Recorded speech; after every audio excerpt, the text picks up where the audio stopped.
नमस्ते। आज हम भारत के एक ऐसे राज्य की बात करने वाले हैं जो सिर्फ एक राज्य नहीं बल्कि अपने आप में एक पूरी रिकॉर्ड बुक है। तो चलिए सीधे चलते हैं उत्तर प्रदेश की दुनिया में। चलिए एक सवाल से ही शुरू करते हैं। भारत में वो कौन सा राज्य है जो इतना विशाल है कि दुनिया के कई देश भी उसके सामने छोटे लगने लगते हैं? और बात सिर्फ इतनी ही नहीं है। यही वो राज्य है जिसकी सरहदें भारत के किसी भी दूसरे राज्य से ज्यादा राज्यों को छूती हैं। सच में एक अनोखी जगह है ये। आइए इसके बारे में और जानते हैं। तो सबसे पहले कुछ आंकड़ों पर नजर डालते हैं जो उत्तर प्रदेश के इस जबरदस्त आकार को दिखाते हैं और शायद यही बताते हैं कि इसे क्यों एक राष्ट्र के भीतर एक राष्ट्र कहा जाता है। अगर हम एरिया यानी क्षेत्रफल की बात करें तो उत्तर प्रदेश भारत का चौथा सबसे बड़ा राज्य है। इससे बड़े सिर्फ राजस्थान, मध्य प्रदेश और महाराष्ट्र ही हैं। इसका कुल एरिया है करीब 2,40,928 वर्ग किलोमीटर, जो कि पूरे भारत के ज्योग्राफिकल एरिया का 7.33% है। अंदाजा लगाइए कितना विशाल होगा। और इतने बड़े एरिया को चलाने के लिए यहाँ पूरे 75 जिले हैं। जी हाँ, 75, जो कि भारत के किसी भी दूसरे राज्य से सबसे ज्यादा हैं। अब बात करते हैं इसकी सीमाओं की, जो बहुत ही अनोखी हैं।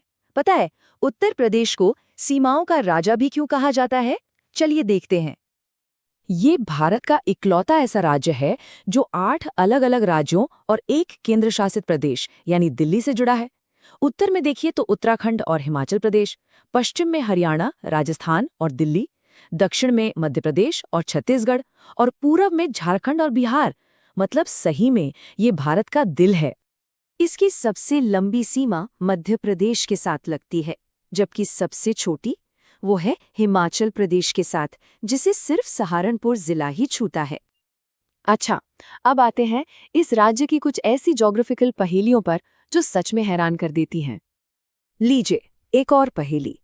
क्या पूरे भारत में किसी ऐसे जिले का नाम सोचा जा सकता है जो 1, 2 या 3 नहीं बल्कि 4 अलग-अलग राज्यों को छूता हो? और इसका जवाब है सोनभद्र।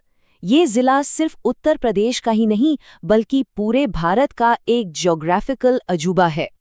सोनभद्र अकेला 4 राज्यों से जुड़ा है, मध्य प्रदेश, छत्तीसगढ़, झारखंड और बिहार। और इतना ही नहीं, भारत की सबसे बड़ी मैन मेड झील गोविंद बल्लभ पंत सागर वो भी यहीं पर है। फिर एक और ज्योग्राफिकल अजूबा है ललितपुर।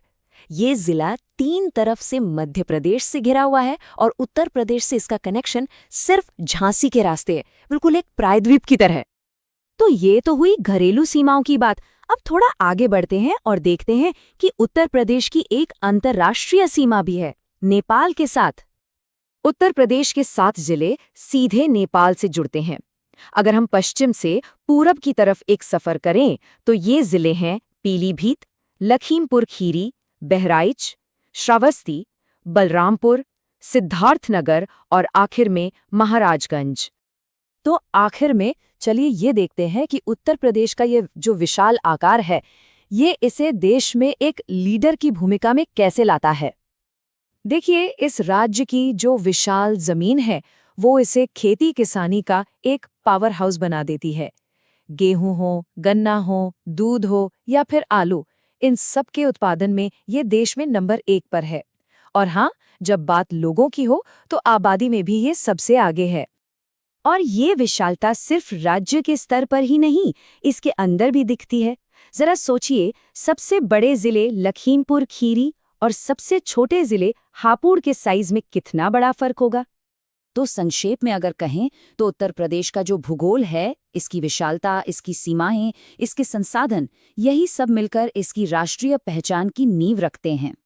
तो हम इस चर्चा को